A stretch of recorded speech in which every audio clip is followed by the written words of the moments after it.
Jei Vidmantas maistui išleidžia 300 eurų, o Loreta 1500 eurų, ar tai reiškia, kad Loreta suvalgo 5 kartus daugiau? Vidmantas būtinosioms išlaidoms per mėnesį paskiria ir išleidžia apie 500 eurų, o Loreta apie 5000. Vidmantas maistui paskiria apie 300 eurų, o Loreta apie 1500 eurų. Kodėl jų išlaidos tokios skirtingos? Vidmantas dirba samdomą darbą autoservise. Jo mėnesio atlyginimas yra 1200 eurų.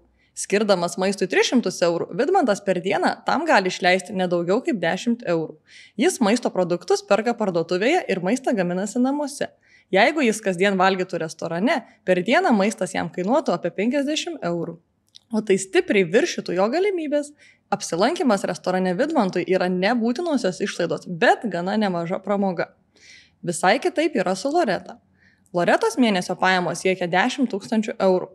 Ji valdo 3 privačias klinikas didmiestyje, turi itin daug darbo ir maisto gaminimui neturi laiko. Ji tiesiog valgo viešojo maitinimo įstaigose ir per dieną tam išleidžia po 50 eurų.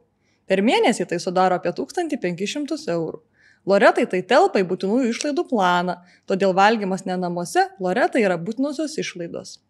Ši istorija parodo, kad tai, ką priskiriame ir išleidžiame būtinosioms išlaidoms, turi atitikti gaunamas pajamas.